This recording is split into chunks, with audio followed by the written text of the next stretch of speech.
Now the topic length and area of polygons and solids എല്ലാം കൂടെ ഒരു വീഡിയോയിൽ ഇൻക്ലൂഡ് ചെയ്യാണ്. അപ്പോൾ നിങ്ങൾക്ക് എല്ലാവർക്കും അറിയുന്ന ടോപ്പിക്സ് ആണ്. നമ്മളെ സ്കൂൾ സിലബസിലുള്ളതാണ്. ഡീറ്റെയിൽഡ് ആയിട്ടൊന്നും പറയുന്നില്ല, ഒന്ന് പറഞ്ഞു പോകുന്നു എന്ന് മാത്രം. നിങ്ങൾക്ക് എല്ലാവർക്കും അറിയുന്നതാണ്. സിലബസിൽ ഇൻക്ലൂഡ് ചെയ്തിട്ടുള്ളത് കൊണ്ട് എവിടെയൊന്ന് ഓടിച്ച് പറഞ്ഞു പോവാം. ഓക്കെ, നമ്മൾ ആദ്യം പറയുന്നത് ട്രയാങ്കിൾസ് ആണ്, ത്രികോണങ്ങൾ. ഇപ്പോൾ ടൈപ്സ് ഓഫ് ട്രയാങ്കിൾസ് ആണ് പറയുന്നത്. അപ്പോൾ ഫസ്റ്റ് വൺ സമപാർശ്വ ത്രികോണം, ഐസോസെലസ് ട്രയാങ്കിൾ. ഐസോസെലസ് ട്രയാങ്കിളിന്റെ പ്രത്യേകത രണ്ട് വശങ്ങൾ തുല്യമായിരിക്കും, ആ വശങ്ങൾക്കെതിരെയുള്ള കോണുകളും ആംഗിൾസും ഈക്വൽ ആയിരിക്കും. ഓക്കെ, ഇവിടെ നമുക്ക് ഹൈറ്റ് അറിഞ്ഞാൽ നമുക്ക് ഇതിന്റെ ഏരിയ കണ്ടുപിടിക്കാൻ പറ്റും. സോ നമുക്ക് ഐസോസെലസ് ട്രയാങ്കിളിന്റെ പ്രത്യേകത എന്ന് വെച്ചാൽ ഈ സൈഡിൽ നിന്ന് അതിന്റെ ഈ ഒരു ആംഗിളിൽ നിന്ന് അതിന്റെ ഓപ്പോസിറ്റ് സൈഡിലോട്ട് വരയ്ക്കുന്ന പെർപെൻഡിക്കുലർ ഈ സൈഡിനെ ബൈസെക്ട് ചെയ്യുന്നതാണ് അല്ലേ. അതായത് ഡി എന്ന് പറയുന്നത് ഈ ബൈസെഡിന്റെ മിഡ് പോയിന്റ് ആയിരിക്കും. അപ്പോൾ നമുക്ക് ഇവിടുത്തെ ഹൈറ്റ് കണ്ടുപിടിക്കാമല്ലോ. Height is equal to square root of a square minus b/2 the whole square. B എന്ന് പറഞ്ഞാൽ ഈ ഒരു താഴെയുള്ള ബേസ് സൈഡാണ്. ഓക്കെ, എ എന്ന് പറഞ്ഞാൽ നമ്മുടെ സമപാർശ്വ ത്രികോണത്തിലെ ഈക്വൽ സൈഡിലെ ഒരു സൈഡാണ് എ എന്ന് പറയുന്നത്. ഓക്കെ, അങ്ങനെയാണെങ്കിൽ area is equal to half into base into height. സമഭുജ ത്രികോണം, that is equilateral triangle. Equilateral ട്രയാങ്കിളിന്റെ പ്രത്യേകത മൂന്ന് സൈഡ്സും മൂന്ന് ആംഗിൾസും ഈക്വൽ ആയിരിക്കും. ഓരോ ആംഗിളും 60 ഡിഗ്രി വീതമായിരിക്കും. ഇനി ചുറ്റളവ് എന്ന് പറയുന്നത് 3a ആയിരിക്കും. Perimeter equal to 3a. ഉന്നതി that is height is equal to നേരത്തെ പറഞ്ഞ പോലെ തന്നെയാണ് കണ്ടുപിടിക്കുന്നത്. h is equal to √3/2 into a. ഇവിടെ നമ്മൾ a square minus a/2 the whole square എന്നാണ് വരിക. സോ അത് സോൾവ് ചെയ്യുമ്പോൾ നമുക്ക് √3/2 a എന്ന് കിട്ടും. That is area equal to half into bh ആണ്. b എന്ന് പറഞ്ഞാൽ a തന്നെയാണ്, h എന്ന് പറഞ്ഞാൽ അതിനാണ് height. √3/2 into a that is equal to √3/4 a square. Okay, ഇനി നമ്മൾ പറയുന്നത് നെക്സ്റ്റ് വിഷമഭുജ ത്രികോണം, ദാറ്റ് ഈസ് സ്കെലീൻ ട്രയാങ്കിൾ ആണ്. അതായത് എയും ബിയും സിയും, അതായത് ഈ ട്രയാങ്കിളിൻ്റെ മൂന്ന് സൈഡും മൂന്ന് തരത്തിൽ മൂന്ന് വ്യത്യസ്ത ലെങ്ത് ആയിരിക്കും. അപ്പോൾ ആംഗിൾസും വ്യത്യസ്തമായിരിക്കും. അങ്ങനെയാണെങ്കിൽ നമ്മൾ ഏരിയ കണ്ടുപിടിക്കുന്നതാണ് പറയുന്നത്. ചുറ്റളവ് എന്ന് പറഞ്ഞാൽ a+b+c ആയിരിക്കും. ഇനി എസ് എന്ന് പറഞ്ഞാൽ ഡിനോട്ട് ചെയ്യുന്നത് a+b+c /2. അങ്ങനെയാണെങ്കിൽ area is equal to square root of s into s minus a into s minus b into s minus c.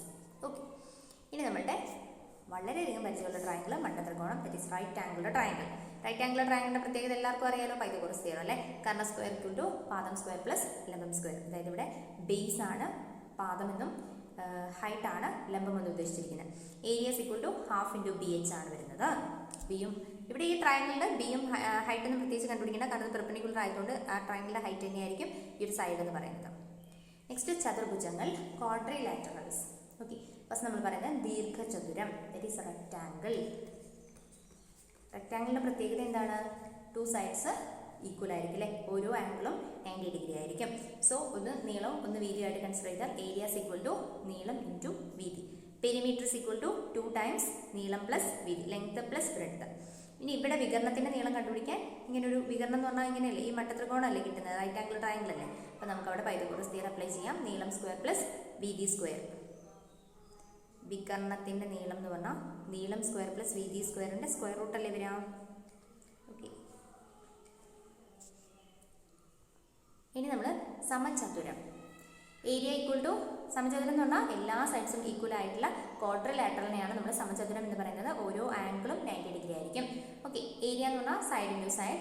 അതുപോലെ തന്നെ ഏരിയ കണ്ടുപിടിക്കാനുള്ള ഒരു ഇക്വേഷൻ ആണ്. ഇവിടെ നമ്മൾ ഡി ആയിട്ട് നമ്മൾ ഇതിന്റെ ഡയഗണൽ കൺസിഡർ ചെയ്തിട്ടുണ്ടെങ്കിൽ ഹാഫ് ഇൻറ്റു d സ്ക്വയറും ഏരിയ കണ്ടുപിടിക്കാൻ പറ്റും കേട്ടോ. Perimeter is equal to 4 times the side. വികരണത്തിന്റെ നീളം എന്ന് പറഞ്ഞാൽ √2a. ഓക്കെ, ഇതൊക്കെ കണ്ടുപിടിക്കാവുന്നതേ ഉള്ളൂ, നിങ്ങൾ ഇത് ബൈ ഹാർട്ട് ചെയ്യണമെന്നൊന്നുമില്ല കേട്ടോ. ജസ്റ്റ് ചെയ്ത് നോക്കിയാൽ തന്നെ നിങ്ങൾക്ക് കണ്ടുപിടിക്കാം. ഇനി സാമാന്തരികം, ദാറ്റ് ഈസ് പാരലോഗ്രാം. എല്ലാവരും ബൈ ഹാർട്ട് ചെയ്യേണ്ട ആവശ്യമില്ല, ഇതിൻ്റെയൊക്കെ ബേസിക് ആയിട്ടുള്ള കാര്യങ്ങൾ മാത്രം പഠിച്ചു വെക്കാം. സാമാന്തരികം, parallelogram. Area is equal to base into height. Height എന്ന് പറഞ്ഞാൽ ആണ് കേട്ടോ. ഇവിടുന്ന് ഒരു കോർണറിൽ നിന്ന് നമ്മൾ ഇങ്ങോട്ടേക്ക് വരയ്ക്കുന്നത് പെർപെൻഡിക്കുലർ ആണ്. ഞാൻ വരച്ചപ്പോൾ അങ്ങനെയൊന്നല്ല, പക്ഷേ പെർപെൻഡിക്കുലർ ആണ് ഇവിടെ ഹൈറ്റ് എന്ന് ഉദ്ദേശിക്കുന്നത്. Okay, b into h. Perimeter എന്ന് പറഞ്ഞാൽ 2 ടൈംസ് a+b. കാരണം ഓപ്പോസിറ്റ് സൈഡ്സ് ഈക്വൽ ആയിരിക്കും, അത് പാരലലും ആയിരിക്കും. Opposite sides are equal and parallel, അതാണ് സമാന്തരികത്തിന്റെ പ്രത്യേകത. പിന്നെ ഡയഗണൽ ബൈസെക്ട് ഈച്ച് അതർ. ഈ ഡയഗണൽ 4 തുല്യ ട്രയാങ്കിൾ ആക്കിയിട്ട് നമ്മൾ ഇതിനെ ഭാഗിച്ചു തരും. അതുപോലെ അത് ബൈസെക്ട് ചെയ്യും, അത് കറക്റ്റായിട്ട് ആ ഡയഗണൽ മീറ്റ് ചെയ്യുന്ന പോയിന്റ് മിഡ് പോയിന്റ് ആയിരിക്കും. സമഭുജ സാമാന്തരികം. സമഭുജ സാമാന്തരികം എന്ന് പറഞ്ഞാൽ സാമാന്തരികമായിരിക്കും, പക്ഷേ എല്ലാ സൈഡ്സും ഈക്വൽ ആയിട്ടുള്ള സാമാന്തരികം. ഓക്കെ, അതിനെയാണ് നമ്മൾ റോംബസ് എന്ന് പറയുന്നത്. Area is equal to base into height.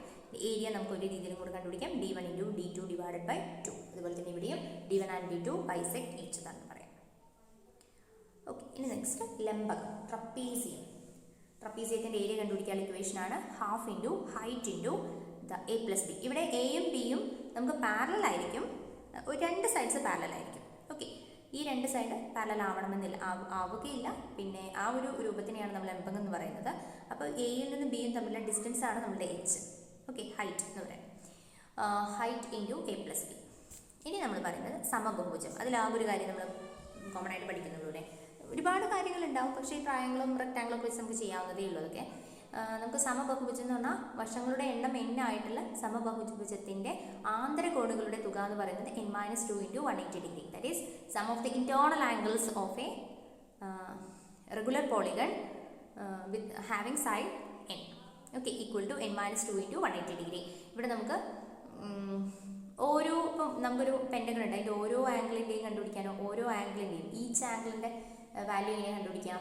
n-2 × 180 divide by n. അതായത് ഈ തുകയെ നമ്മൾ കറക്റ്റായിട്ട് ഡിവൈഡ് ചെയ്താൽ പോരെ എങ്ങനെ. അപ്പം n-2 × 180 degree divide by n ചെയ്താൽ നമുക്ക് ഓരോ ആംഗിളിൻ്റെയും വാല്യൂ കിട്ടും. ഓക്കെ, ഇനി നമ്മൾ പറയുന്നത് സോളിഡ്സ്. സോളിഡ്സ് എന്ന് പറഞ്ഞാൽ അറിയാലോ, സോളിഡ്സിന് നമുക്ക് വ്യാപ്തം ഉണ്ടാവില്ലേ പറയാൻ. അതായത് ഒരു സ്തംഭത്തിൻ്റെ വ്യാപ്തം, സോളിഡ്സ് സ്തംഭങ്ങൾ. ഓക്കെ, ഒരു സോളിഡിൻ്റെ വോളിയം എന്ന് പറയുന്നത് എന്താണ്? പാദവിസ്തീർണം ഇൻറ്റു ഉയരം, അതായത് base area into height. Base area into height ചെയ്താൽ മതി. അപ്പോൾ ശരിക്കും ഇത് മാത്രം പഠിച്ചു വെച്ചാൽ മതി, നിങ്ങളെല്ലാം ഒന്നും പഠിക്കണ്ട. നിങ്ങൾ എന്നിട്ട് എന്ത് ചെയ്താൽ മതി അറിയോ? സമചതുര സ്തംഭം വന്നാൽ എങ്ങനെയാണ് വരിക, അതുപോലെ തന്നെ സമചതുര സ്തംഭം വന്നാൽ എങ്ങനെയാണ് വരിക, വൃത്തസ്തംഭം വന്നാൽ എങ്ങനെയാണ് വരിക, അങ്ങനെയുള്ള കാര്യങ്ങൾ ഓർത്ത് വെച്ചാൽ മതി. അതിൻ്റെ പാദം എന്താ വരിക, അതിൻ്റെ ഹൈറ്റ് എങ്ങനെയാണ് വരിക, ഇത് മാത്രം ഓർത്ത് വെച്ചാൽ മതി. ഈ ഓരോന്നായിട്ട് ഇങ്ങനെ പഠിക്കണമെന്ന് നിർബന്ധമൊന്നുമില്ല. പിന്നെ ചില കേസസിൽ നമുക്കത് ഹെൽപ്ഫുൾ ആണ് പഠിച്ചു വെക്കുന്നത് മാത്രം. ഓക്കെ, ഓർത്ത് വെച്ചാൽ ഈസി ആയിട്ട് ചെയ്യാവുന്നതേ ഉള്ളൂ. സ്തൂപികയുടെ വ്യാപ്തം = 1/3 ഇൻറ്റു പാദവിസ്തീർണം ഇൻറ്റു ഉയരം. അതായത് ഇപ്പം സ്തംഭത്തിൻ്റെ വ്യാപ്തിൻ്റെ 1/3 പോർഷൻ ആയിരിക്കും സ്തൂപികയുടെ വ്യാപ്തം എന്ന് പറയുന്നത്. സ്തംഭവും സ്തൂപികയും തമ്മിലുള്ള ഡിഫറൻസ് നിങ്ങൾ അറിയാമെന്ന് ഞാൻ വിചാരിക്കുന്നു. ഓക്കെ, നമുക്കിനി ഓരോന്ന് നോക്കാം. സമചതുര സ്തംഭം അറിയാലോ. ഓക്കെ, ഉപരിതല വിസ്തീർണം എന്ന് പറഞ്ഞാൽ 6 × a² വരും. വ്യാപ്തം, അതായത് ഇതിൻ്റെ സൈഡ് a ആയിട്ടാണ് കേട്ടോ. ആ സമചതുര സ്തംഭമാണ് പറഞ്ഞിരിക്കുന്നത്. അപ്പോൾ സ്തംഭത്തിൻ്റെ എല്ലാ സൈഡ്സും ഈക്വൽ ആയിരിക്കും, ഡൈസൊക്കെ പോലെ. ഓക്കെ, ഉപരിതല വിസ്തീർണം എന്ന് പറയുന്നത് 6a² ആണ്. വ്യാപ്തം എന്ന് പറയുന്നത് a³. പാർശ്വമുഖ വിസ്തീർണം, അതായത് ലാറ്ററൽ സർഫസ് ഏരിയ എന്ന് പറയുന്നത്, ഇത് ഉപരിതല വിസ്തീർണം എന്താ? സർഫസ് ഏരിയ കേട്ടോ, സർഫസ് ഏരിയ. ഇതെന്ന് പറഞ്ഞാൽ ലാറ്ററൽ സർഫസ് ഏരിയ. പാർശ്വമുഖ വിസ്തീർണം എന്ന് പറഞ്ഞാൽ 4a². അതായത് ബേസിൽ 2 ഒഴിവാക്കും, ബാക്കിയുള്ളത് മാത്രം. അപ്പോൾ 4a² അല്ലേ വരിക. ലെങ്ത് ഓഫ് ദി ഡയഗണൽ എന്ന് പറഞ്ഞാൽ √3a. ഇനി നമ്മൾ ഇതൊന്നും കൂടെ ഓർത്ത് വെക്കാം കേട്ടോ, നമ്മളെ ഹെൽപ്പ് ചെയ്യും. നമ്പർ ഓഫ് എഡ്ജസ്, ഒരു ഡൈസ് ഉണ്ട് നിങ്ങളുടെ കയ്യിൽ, അതിൽ എത്ര എഡ്ജ് ഉണ്ട്? 12 എഡ്ജ് ഉണ്ട്. എത്ര വെർട്ടെക്സ് ഉണ്ട്? 8 വെർട്ടെക്സ് ഉണ്ട്. എത്ര ഫേസ് ഉണ്ട്? 6 ഫേസ് ഉണ്ട്. ഓക്കെ, ഇനി ദീർഘചതുര സ്തംഭം, ദാറ്റ് ഈസ് ക്യൂബോയിഡ്. ഇനി ഇതിൻ്റെ സർഫസ് ഏരിയ അല്ലെങ്കിൽ ഉപരിതല വിസ്തീർണം എന്ന് പറഞ്ഞാൽ 2 times length into breadth plus length into height plus breadth into height. Okay, വ്യാപ്തം = L × B × H. പാർശ്വമുഖ വിസ്തീർണം എന്ന് പറയുന്നത് ലാറ്ററൽ സർഫസ് ഏരിയ. പാർശ്വമുഖ വിസ്തീർണം എങ്ങനെയാണ് കണ്ടുപിടിക്കുക? ബേസ് പെരിമീറ്റർ ഇൻറ്റു ഹൈറ്റ് ചെയ്താൽ മതി. Okay, base perimeter into height ചെയ്താലാണ് നമുക്ക് പാർശ്വമുഖ വിസ്തീർണം. ഓക്കെ, നെക്സ്റ്റ് വൃത്തസ്തൂപിക, കോൺ. വൃത്തസ്തൂപിക അറിയാലോ നിങ്ങൾക്ക്, കോൺ അല്ലേ, കോൺ. ഇതെല്ലാവർക്കും അറിയുന്ന കാര്യങ്ങളൊക്കെ തന്നെയാണ്. Surface area πr² + πrl. അപ്പം നമുക്ക് ആദ്യം ഇങ്ങനെ നോക്കാം. കർവ്ഡ് സർഫസ് ഏരിയ എന്ന് പറഞ്ഞാൽ πrl ആണ്. അപ്പം ഈ curved surface area πrl plus this πr², ഈ ഒരു ബേസ് ഏരിയയും കൂടെ കൂട്ടുമ്പോഴാണ് സർഫസ് ഏരിയ കിട്ടുന്നത്. ഇനി വോളിയം = 1/3 πr²h. ഓക്കെ, 1/3 πr²h അതാണ് വോളിയം. കർവ്ഡ് സർഫസ് ഏരിയ എന്ന് പറഞ്ഞാൽ πrl ആണ്, പറഞ്ഞല്ലോ. ഇനി നമ്മൾ വൃത്തസ്തംഭം പറയാം. വൃത്തസ്തംഭം cylinder, that is surface area = 2πr² + 2πrh. The curved surface area = 2πr into h, that is 2πrh. അതായത് base perimeter into height.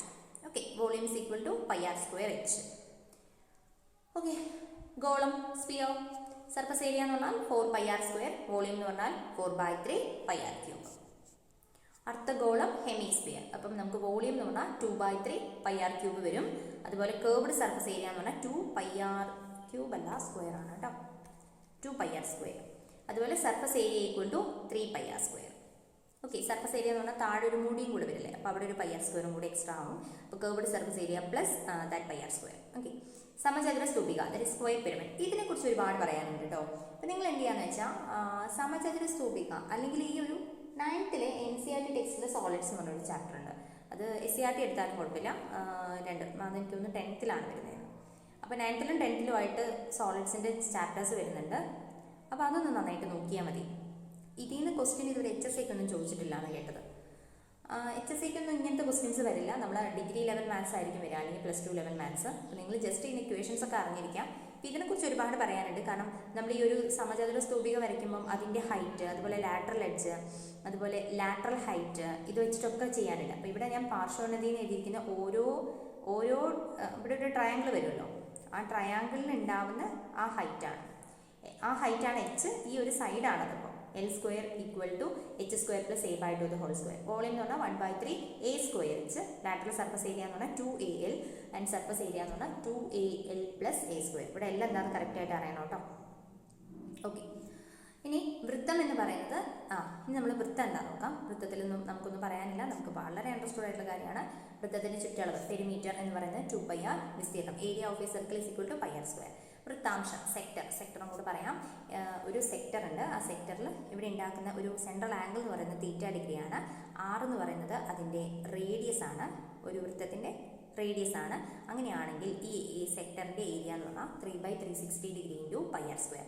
അതായത് വൃത്തത്തിൻ്റെ ഏരിയയുടെ θ/360 ഡിഗ്രി ഭാഗമാണ് പറയുന്നത്.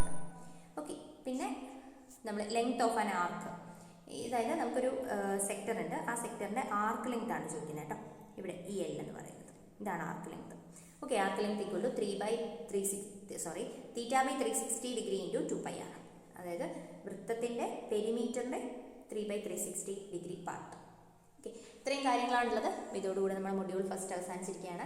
അപ്പോൾ നാളെ മുതൽ നമുക്ക് മൊഡ്യൂൾ 2 നമ്പർ തിയറി മുതൽ സ്റ്റാർട്ട് ചെയ്യാം. എന്നോട് സജഷൻ വന്നതിൽ ഒരു ക്ലാസ് അതാണ്, നമ്പർ തിയറിയാണ്. നമ്പർ തിയറി നന്നായിട്ട് തന്നെ പറയാം, പെട്ടെന്ന് തന്നെ ക്ലാസ് ഇടാൻ ശ്രമിക്കാം. എല്ലാവരും എന്നെ സപ്പോർട്ട് ചെയ്തതിന് വളരെയധികം നന്ദി. നമുക്ക് സബ്സ്ക്രൈബേഴ്സിൻ്റെ എണ്ണം കുറവാണ്. അപ്പോൾ നിങ്ങൾ എന്ത് ചെയ്യുക, നിങ്ങളെ ഫ്രണ്ട്സിന് എല്ലാവർക്കും ചാനൽ ഷെയർ ചെയ്ത് കൊടുക്കുക. അതുപോലെ എല്ലാവരും ചാനൽ സബ്സ്ക്രൈബ് ചെയ്തതിന് ശേഷം കാണാം. പിന്നെ നിങ്ങൾക്ക് ഞാൻ പറയുന്നതിലുള്ള തെറ്റുകുറ്റങ്ങൾ നിങ്ങൾക്ക് സജസ്റ്റ് ചെയ്യാവുന്നതാണ്. അതുപോലെ തെറ്റാണ് പറയുന്നത് എന്തെങ്കിലും തെറ്റിപ്പോയിട്ടുണ്ടെങ്കിൽ അല്ലെങ്കിൽ എന്തെങ്കിലും ഡൗട്ട്സ് ഉണ്ടെങ്കിൽ നിങ്ങൾക്കത് കമൻസിലോട് ചോദിക്കാവുന്നതാണ്. ഓക്കെ, അപ്പോൾ താങ്ക് യു.